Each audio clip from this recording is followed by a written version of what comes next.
चलिए सीधा रुख कर लेंगे बिहार के भागलपुर का, जहां पीएम मोदी ने जनता को संबोधित कर रहे हैं। क्या कुछ कह रहे हैं, सुनवा देते हैं आपको। राज्य मंत्री श्रीमान रामनाथ ठाकुर जी, बिहार सरकार के उप मुख्यमंत्री सम्राट चौधरी जी, विजय सिन्हा जी, राज्य के अन्य मंत्री एवं जनप्रतिनिधिगण, उपस्थित महानुभाव और बिहार के मेरे प्यारे भाइयों और बहनों,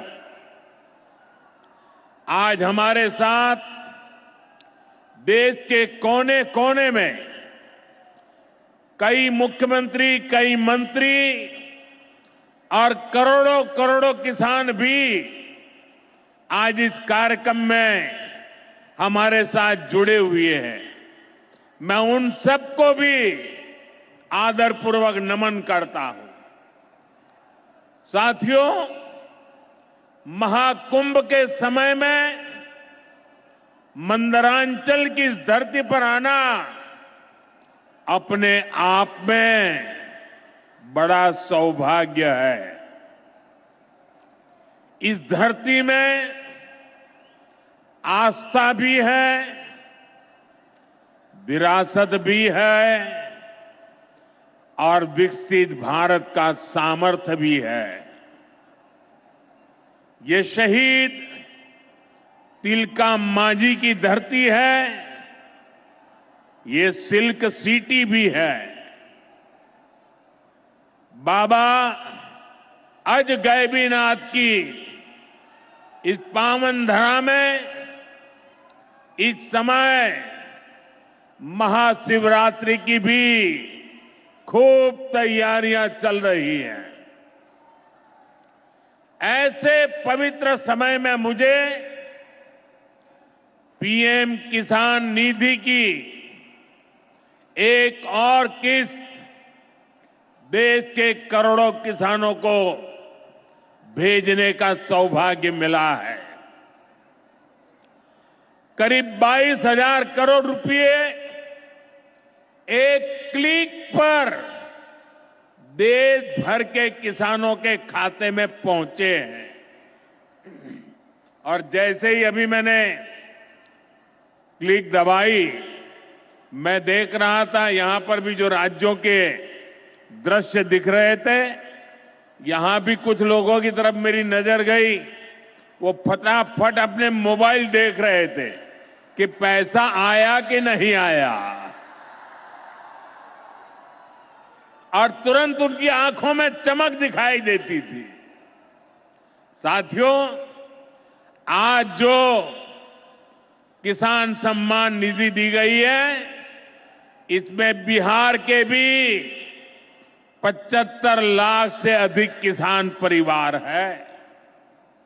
बिहार के किसानों खाते में आज सीधे करीब 1,600 करोड़ रुपए उनके खाते में पहुंच चुके हैं।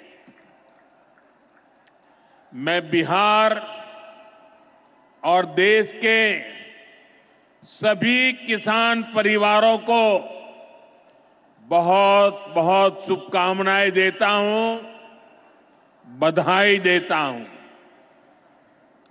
साथियों, मैंने लाल किले से कहा है कि विकसित भारत के 4 मजबूत स्तंभ है। ये स्तंभ है गरीब, हमारे अन्नदाता किसान, हमारे नौजवान, हमारे युवा और हमारे देश की नारी शक्ति। एनडीए सरकार चाहे केंद्र में हो या फिर यहां नीतीश जी के नेतृत्व में चल रही सरकार हो, किसान कल्याण हमारी प्राथमिकता में है। बीते दशक में हमने किसानों के हर समस्या के समाधान के लिए पूरी शक्ति से काम किया है। किसान को खेती के लिए अच्छे बीज चाहिए,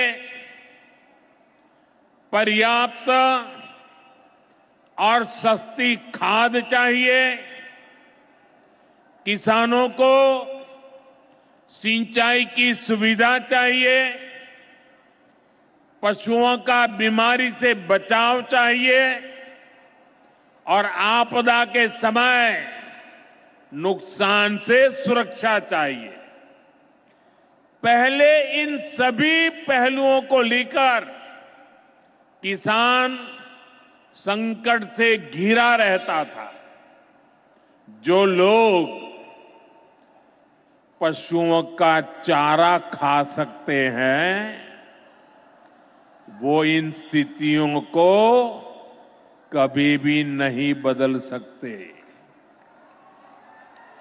एनडीए सरकार ने इस स्थिति को बदला है। बीते वर्षों में हमने सैकड़ों आधुनिक किस्म के बीज किसानों को दिए। पहले यूरिया के लिए किसान लाठी खाता था और यूरिया की कालाबाजारी होती थी। आज देखिए, किसानों को पर्याप्त खाद मिलती है। हमने तो कोरोना के महासंकट में भी किसानों को खाद की कमी नहीं होने दी। आप कल्पना कर सकते हैं कि अगर एनडीए सरकार न होती, क्या होता? साथियों, अगर एनडीए सरकार न होती तो आज भी हमारे किसान भाई बहनों को खाद के लिए लाठियां खानी पड़ती। आज भी बरौनी खाद कारखाना बंद पड़ा होता। दुनिया के अनेक देशों में खाद की बोरी जो 3,000 रुपये की मिल रही है, वो आज हम किसानों को 300 रुपये से भी कम में देते हैं। एनडीए सरकार न होती तो यूरिया की एक बोरी भी आपको 3,000 रुपये की मिलती। हमारी सरकार किसानों के बारे में सोचती है, उनकी भलाई के लिए काम करती है। इसलिए यूरिया और डीएपी का जो पैसा किसानों को खर्च करना था, वो केंद्र सरकार खुद खर्च कर रही है। बीते 10 साल में करीब 12 लाख करोड़ रुपए जो खाद खरीदने के लिए आपके जेब से जाने थे, वो बच गए। वो केंद्र सरकार ने बजट में से दिए हैं। यानी इतना सारा पैसा, 12 लाख करोड़ रुपया देश के करोड़ों किसानों की जेब में बचा है। साथियों, एनडीए सरकार न होती तो आपको पीएम किसान सम्मान निधि ये भी नहीं मिलती। इस योजना को शुरू हुए अभी करीब 6 साल हुए हैं। अभी तक लगभग 3,70,000 करोड़ रुपए सीधे किसानों के खाते में पहुंच चुके हैं। बीच में कोई बिचौलिया नहीं, कोई कटकी कंपनी नहीं। 1 रुपया दिल्ली से निकले 100 पैसा सीधा पहुंचता है। ये आप जैसे छोटे किसान हैं जिनको पहले सरकार की योजनाओं का पूरा लाभ नहीं मिल पाता था। छोटे किसानों का हक भी बिचौलिए हड़प कर लेते थे, लेकिन ये मोदी है, ये नीतीश जी है जो किसानों के हक का किसी को नहीं खाने देंगे। जब ये कांग्रेस वाले, जंगल राज वाले सरकार में थे तो इन लोगों ने खेती का कुल जितना बजट रखा था उससे कई गुना ज्यादा पैसा तो हम सीधे आप किसानों के बैंक खातों में भेज चुके हैं। ये काम कोई भ्रष्टाचारी नहीं कर सकता है। ये काम वही सरकार कर सकती है जो किसान कल्याण के लिए समर्पित है। साथियों, कांग्रेस हो, जंगल राज वाले हो, इनके लिए आप किसानों की तकलीफ भी कोई मायने नहीं रखती। पहले जब बाढ़ आती थी, सूखा पड़ता था, ओला पड़ता था, तो ये लोग किसानों को अपने हाल पर छोड़ देते थे। 2014 में जब आपने एनडीए को आशीर्वाद दिया तो मैंने कहा ऐसे नहीं चलेगा। एनडीए सरकार ने पीएम फसल बीमा योजना बनाई। इस योजना के तहत 2.25 लाख करोड़ रुपए का क्लेम किसानों को आपदा के समय मिल चुका है। साथियों, जो भूमिहीन है, जो छोटे किसान है, उनकी आय को बढ़ाने में एनडीए सरकार पशुपालन को बढ़ावा दे रही है। पशुपालन गांव में हमारी बहनों को लखपति दीदी बनाने में भी बहुत काम आ रहा है। देश में अभी तक करीब 1.25 करोड़ लखपति दीदी बन चुकी है। इनमें बिहार की भी हजारों जीविका दीदियां शामिल है। बीते दशक में भारत में दूध उत्पादन 14 करोड़ टन से बढ़कर, ये याद रखिए, 10 साल में 14 करोड़ टन दूध उत्पादन से बढ़कर के 24 करोड़ टन दूध उत्पादन हो रहा है। यानी भारत ने दुनिया के नंबर 1 दूध उत्पादक के रूप में अपनी भूमिका को और सशक्त किया है। इसमें बिहार की भी बहुत बड़ी भागीदारी है। आज बिहार में सहकारी दूध संघ प्रतिदिन 30 लाख लीटर दूध खरीदता है। इसके कारण हर साल 3,000 करोड़ रुपए से अधिक बिहार के पशुपालकों, हमारी माताओं बहनों के खाते में पहुंच रहे हैं।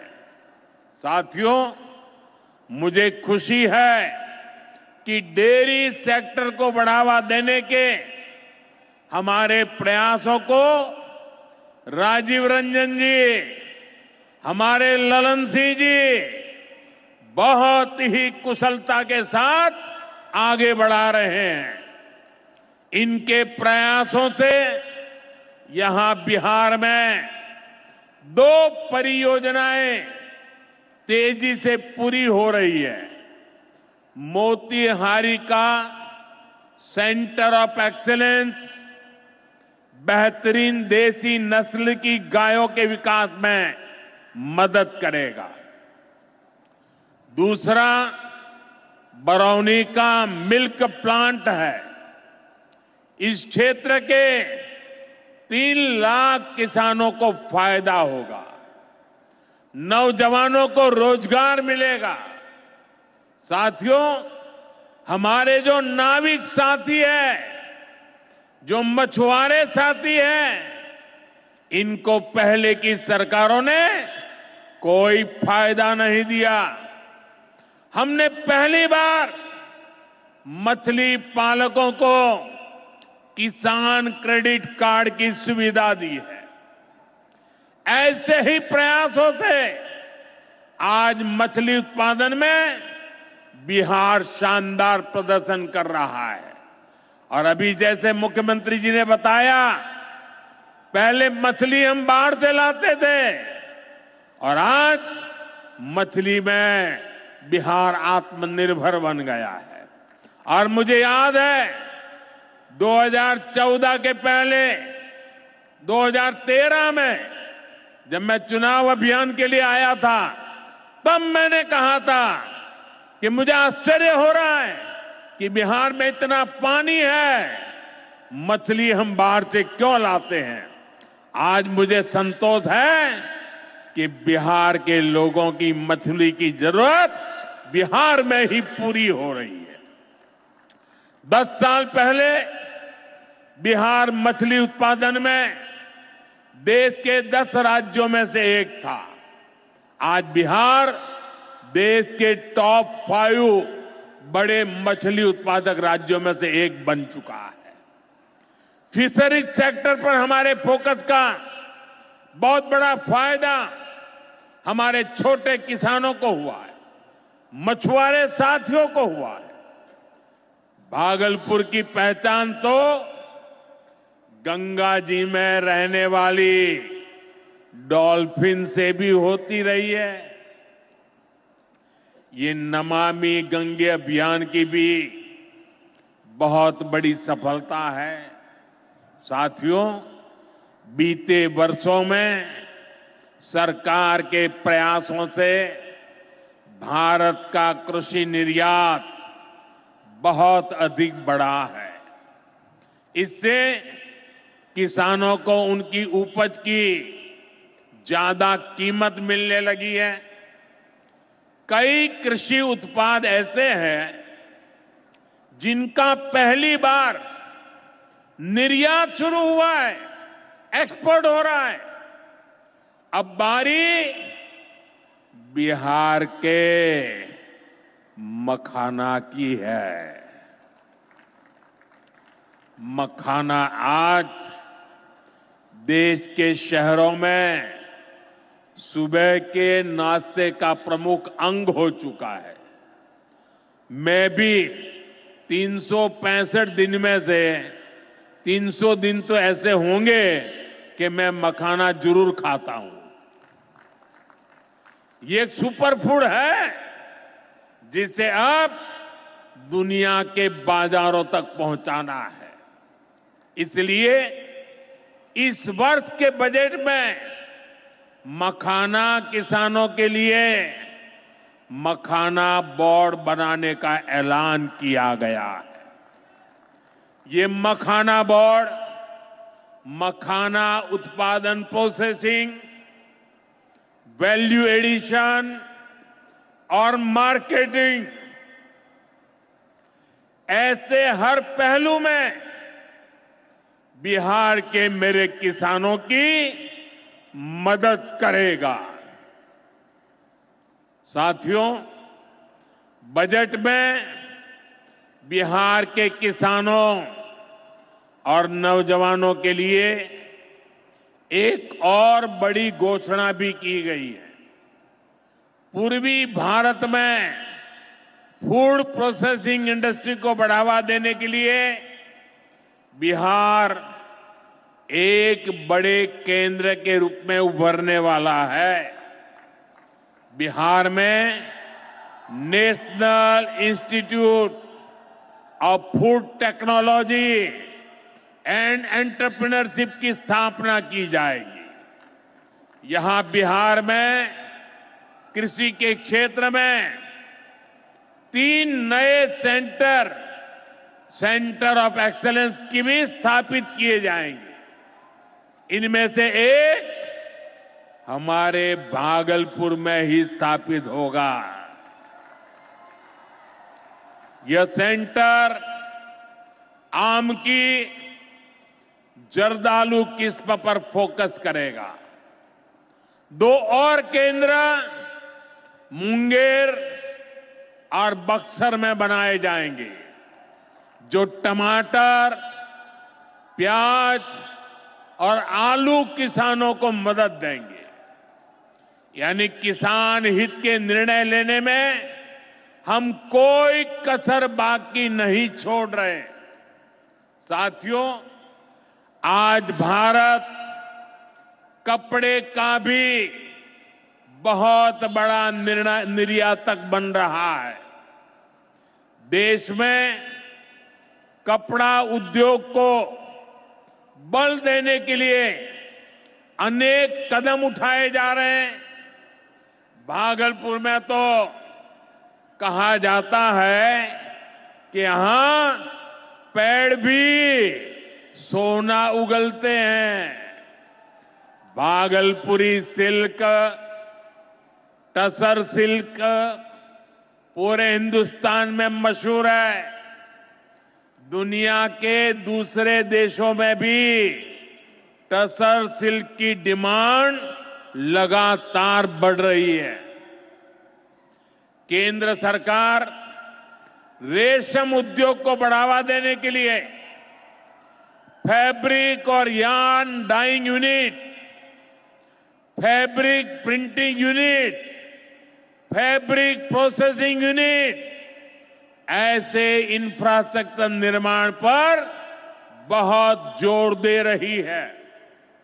इससे भागलपुर के बुनकर साथियों को आधुनिक सुविधाएं मिलेगी और उनके उत्पाद दुनिया के कोने कोने में पहुंच पाएंगे। साथियों, बिहार की एक और बहुत बड़ी समस्या का समाधान एनडीए सरकार कर रही है।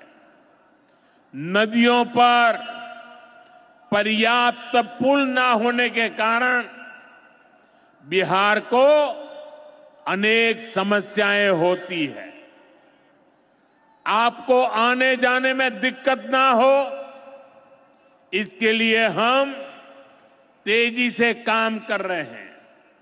अनेकों पुल बनवा रहे हैं। यहां गंगा जी पर 4 लेन के पुल के निर्माण का भी तेजी से काम चल रहा है। इस पर 1100 करोड़ रुपए से ज्यादा खर्च किए जा रहे हैं। साथियों, बिहार में बाढ़ से भी बहुत नुकसान होता है। इसके लिए भी हमारी सरकार ने हजारों करोड़ रुपए के प्रोजेक्ट स्वीकृत किए हैं। इस वर्ष के बजट में तो पश्चिमी कोसी नहर ERM परियोजना के लिए मदद देने की घोषणा की गई है। इस परियोजना से मिथिलांचल क्षेत्र में 50,000 हेक्टेयर भूमि सिंचाई के दायरे में आएगी। इससे लाखों किसान परिवारों को लाभ होगा। साथियों, एनडीए सरकार किसानों की आय बढ़ाने के लिए अलग अलग स्तर पर काम कर रही है। भारत में उत्पादन बढ़े, दलहन और तिलहन में हम आत्मनिर्भर हो, यहां ज्यादा से ज्यादा फूड प्रोसेसिंग उद्योग लगे और हमारे किसानों के उत्पाद दुनिया भर तक पहुंचे। इसके लिए सरकार एक के बाद एक नए कदम उठा रही है।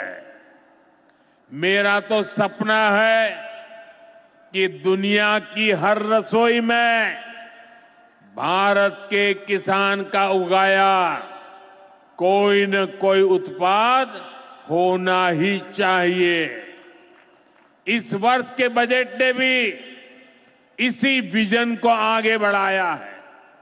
बजट में एक बहुत ही बड़ी पीएम धन धान्य योजना की घोषणा की गई है।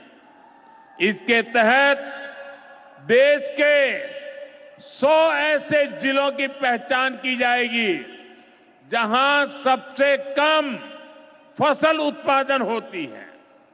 फिर ऐसे जिलों में खेती को बढ़ावा देने के लिए विशेष अभियान चलाया जाएगा। दलहन में आत्मनिर्भरता के लिए मिशन मोड पर काम किया जाएगा। किसान ज्यादा से ज्यादा दालें उगाए, इसके लिए किसानों को प्रोत्साहन मिलेगा। दालों की एमएसपी पर खरीद को और अधिक बढ़ाया जाएगा। साथियों, आज का दिन एक और वजह से बहुत खास है। हमारी सरकार ने देश में 10,000 एफपीओ किसान उत्पादक संघ बनाने का बड़ा लक्ष्य रखा था।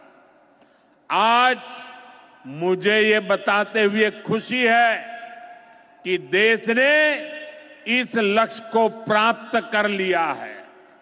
आज बिहार की भूमि 10,000वें एफपीओ के निर्माण की साक्षी बन रही है। मक्का, केला और धान पर काम करने वाला ये एफपीओ खगड़िया जिला में रजिस्टर हुआ है। एफपीओ सिर्फ एक संगठन नहीं होता, एक किसानों की आय बढ़ाने वाली अभूतपूर्व शक्ति है। एफपीओ की ये शक्ति छोटे छोटे किसानों को बाजार के बड़े लाभ सीधे उपलब्ध कराती है। एफपीओ के जरिए आज तमाम ऐसे अवसर हमारे किसान भाइयों बहनों को सीधे मिल रहे हैं जो पहले उपलब्ध नहीं थे। आज देश के करीब 30 लाख किसान एफपीओ से जुड़े हैं और बड़ी बात यह कि इसमें करीब 40% हमारी बहनें हैं। ये एफपीओ आज कृषि क्षेत्र में हजारों करोड़ रुपए का कारोबार करने लगे हैं। मैं सभी 10,000 एफपीओ के सदस्यों को भी बहुत बहुत बधाई देता हूं। साथियों, एनडीए सरकार बिहार के औद्योगिक विकास पर भी उतना ही बल दे रही है। बिहार सरकार भागलपुर में जो बहुत बड़ा बिजली कारखाना लगा रही है, उसको कोयले की भरपूर आपूर्ति की जाएगी। इसके लिए केंद्र सरकार ने कोल लिंकेज को स्वीकृति दे दी है। मुझे पूरा भरोसा है कि यहां पैदा होने वाली बिजली बिहार के विकास को नई ऊर्जा देगी। इससे बिहार के नौजवानों को रोजगार के नए अवसर मिलेंगे। साथियों, पूर्वोदय से ही विकसित भारत का उदय होगा और हमारा बिहार पूर्वी भारत का सबसे अहम स्तंभ है। बिहार भारत की सांस्कृतिक विरासत का प्रतीक है।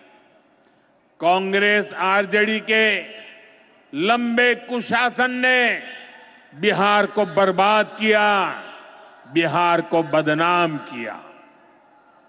लेकिन अब विकसित भारत में बिहार का वही स्थान होगा जो प्राचीन समृद्ध भारत में पाटलिपुत्र का था। इसके लिए हम सभी मिलकर निरंतर प्रयास कर रहे हैं।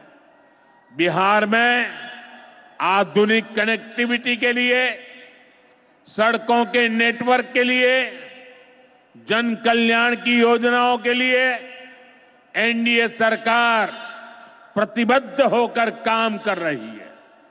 मुंगेर से भागलपुर होते हुए मिर्जा चौकी तक करीब 5,000 करोड़ रुपए की लागत से नया हाईवे भी बनाने का काम शुरू हो रहा है। भागलपुर से औंसडीहा तक 4 लेन सड़क को चौड़ा करने का काम भी शुरू होने जा रहा है। भारत सरकार ने विक्रमशिला से कटारिया तक नई रेल लाइन और रेल पुल को भी स्वीकृति दे दी है। साथियों, हमारा ये भागलपुर सांस्कृतिक और ऐतिहासिक रूप से बहुत महत्वपूर्ण रहा है। विक्रमशिला विश्वविद्यालय के कालखंड में ये वैश्विक ज्ञान का केंद्र हुआ करता था। हम नालंदा विश्वविद्यालय के प्राचीन गौरव को आधुनिक भारत से जोड़ने का काम शुरू कर चुके हैं। नालंदा विश्वविद्यालय के बाद अब विक्रमशिला में भी सेंट्रल यूनिवर्सिटी बनाई जा रही है। जल्द ही केंद्र सरकार इस पर काम शुरू करने वाली है।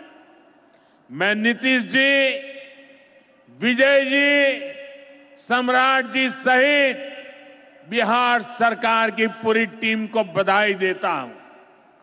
आप इस प्रोजेक्ट से जुड़ी जरूरतों को पूरा करने में तेजी से जुटे हैं। साथियों, एनडीए सरकार भारत की गौरवशाली विरासत के संरक्षण और वैभवशाली भविष्य के निर्माण के लिए एक साथ काम कर रही है। लेकिन ये जो जंगल राज वाले हैं, इनको हमारी धरोहर से, हमारी आस्था से नफरत है। इस समय प्रयागराज में एकता का महाकुंभ चल रहा है। ये भारत की आस्था का, भारत की एकता और समरसता का सबसे बड़ा महोत्सव है। पूरे यूरोप की जितनी जनसंख्या है, उससे भी ज्यादा लोग अब तक एकता के इस महाकुंभ में डुबकी लगा चुके हैं, स्नान कर चुके हैं। बिहार से भी गांव-गांव से श्रद्धालु एकता के इस महाकुंभ होकर आ रहे हैं।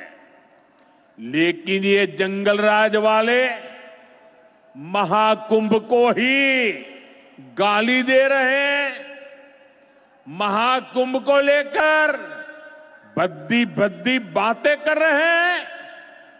राम मंदिर से चिढ़ने वाले लोग महाकुंभ को भी कोसने का कोई मौका नहीं छोड़ रहे हैं। मैं जानता हूं महाकुंभ को गाली देने वाले ऐसे लोगों को बिहार कभी भी माफ नहीं करेगा। साथियों, बिहार को समृद्धि के नए पथ पर ले जाने के लिए हम दिन रात ऐसे ही मेहनत करते रहेंगे।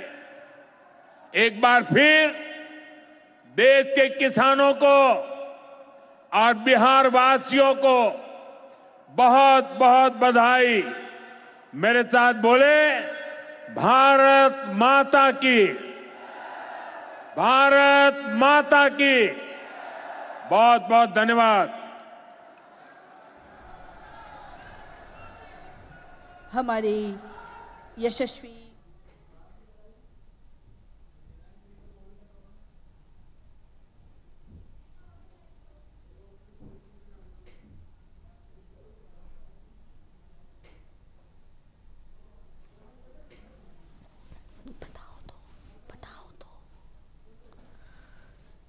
तो बताते चले, जहां पीएम मोदी भागलपुर से लाइव थे। यहां पर पीएम मोदी ने किसान सम्मान निधि की 19वीं किस्त जारी कर दी है। इसके साथ ही प्रधानमंत्री नरेंद्र मोदी ने यहां पर महाकुंभ में जो लोग कई बड़े सवाल भी उठा रहे हैं उस पर भी निशाना साधते हुए कहा कि कई लोग महाकुंभ को लेकर बड़े बड़े सवाल भी कर रहे हैं, क्योंकि ये एक आस्था का कुंभ है। करोड़ों लोग यहां पर पहुंच रहे हैं, आस्था की डुबकी लगा रहे हैं। तो इस पर भी बयान देते हुए नजर आए।